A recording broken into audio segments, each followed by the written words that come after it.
Subscribe करें हमारे YouTube channel को और बेल आइकन को प्रेस करें हमारे लेटेस्ट वीडियोस को देखने के लिए।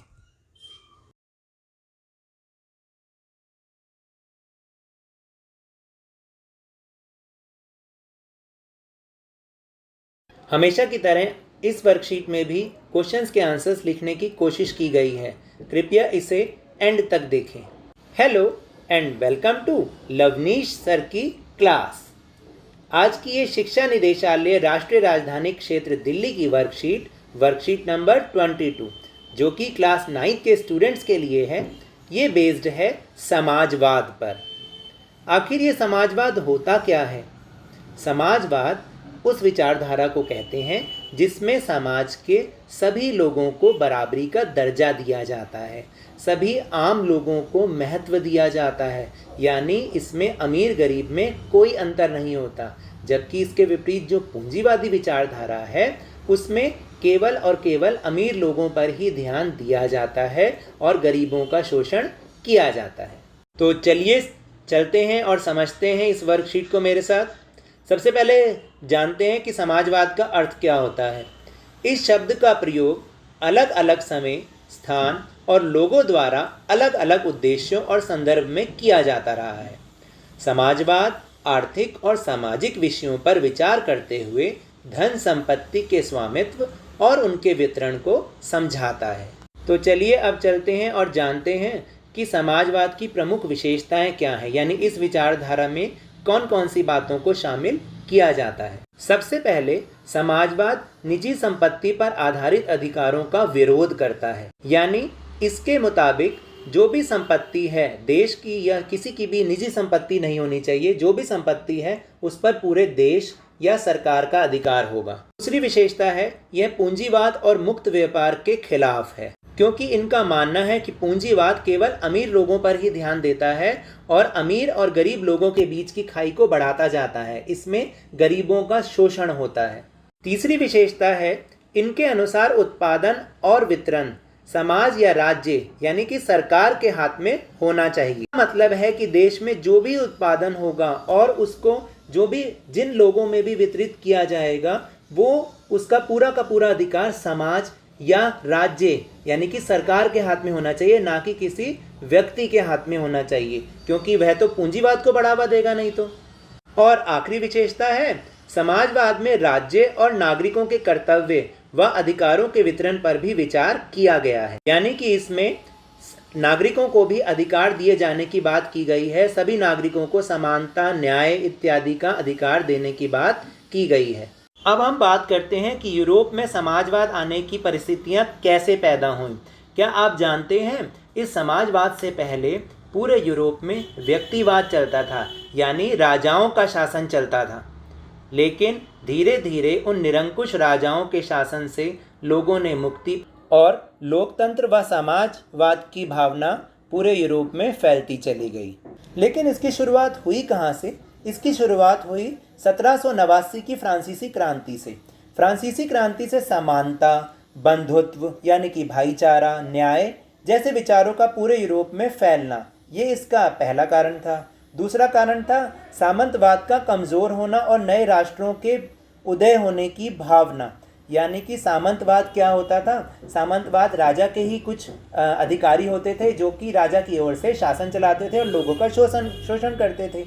लेकिन धीरे धीरे लोगों में एक राष्ट्र की भावना पैदा हुई और इसने लोगों में समाजवाद की भावना को पैदा किया। फिर अगला कारण है कि औद्योगिक क्रांति के कारण भी मजदूरों की संख्या और उनकी अवस्था में भारी बदलाव हुआ और इसके साथ ही पूंजीपतियों के साथ उनका वर्ग संघर्ष बढ़ना, ये भी एक बहुत महत्वपूर्ण कारण था जिसके कारण यूरोप में समाजवाद की स्थापना हो पाई। औद्योगिक क्रांति के कारण मजदूर बहुत ज़्यादा हो गए क्योंकि सबको ही काम करना था, सबको काम चाहिए था। लेकिन इतने ज़्यादा संख्या होने के कारण काम कम हो गया और मजदूरों की संख्या ज़्यादा हो गई, तो लोगों में बेरोजगारी बढ़ती चली गई। फिर जो काम कार्य की अवस्थाएं होती हैं, दशाएं होती हैं, वो भी बहुत ज़्यादा अच्छी नहीं थी और धीरे धीरे पूंजीपतियों के साथ उनका संघर्ष बढ़ता गया, क्योंकि उन्हें लगता था कि पूंजीपति ही सब चीज़ों का लाभ लेना चाहते हैं, यानी जो मुनाफा भी होता है उस पर पूंजीपति अपना ही अधिकार समझते हैं। तो लेकिन मजदूरों का मानना था कि इस पर सबका अधिकार होना चाहिए और इसलिए उनके बीच के संघर्ष बढ़ते चले गए। फिर है कि विज्ञान की नवीन खोजों और यातायात के साधनों में विकास के साथ व्यापार और मध्यम वर्ग का तेजी से उदय होना, ये भी समाजवाद की परिस्थितियों को लाने के लिए एक बहुत बड़ा उत्तरदायी कारण है।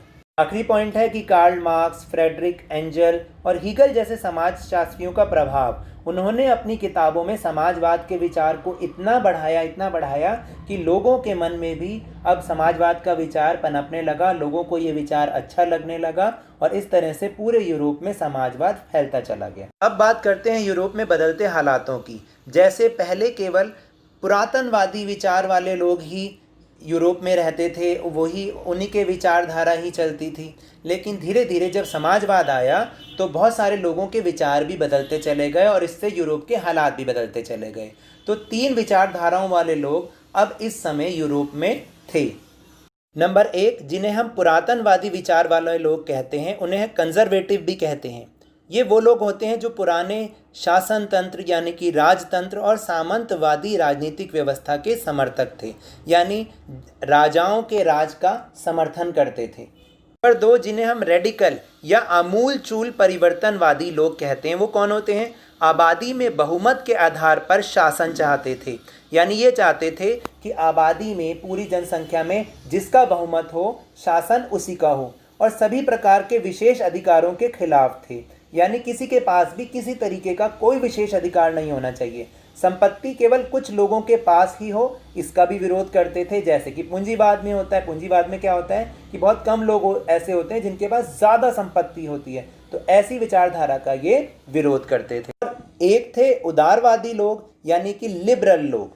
ये क्या करते थे, ये क्या सोचते थे? वंश आधारित शासकों की अनियंत्रित सत्ता के विरोधी थे, यानी राजा के बाद उसका बेटा राजा बने, फिर उसका बेटा, तो ऐसे ही जो वंश आधारित शासक होते थे, इनकी अनियंत्रित सत्ता के ये विरोधी थे।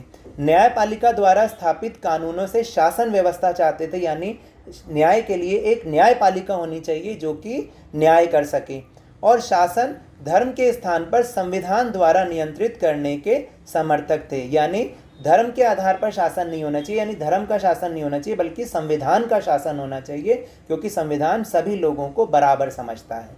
संविधान सब लोगों को न्याय देता है, समानता देता है। इसके बाद कुछ और मुख्य बातों पर विचार कर लें।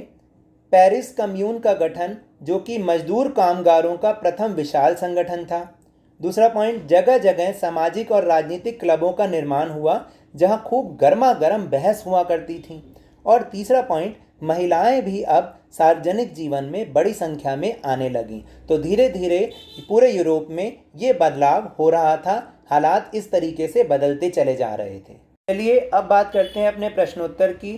तो देखते हैं कि पहला प्रश्न है, समाजवाद में किन बातों पर विचार किया जाता है? तो इसका उत्तर है, समाजवाद निजी संपत्ति पर आधारित अधिकारों का विरोध करता है।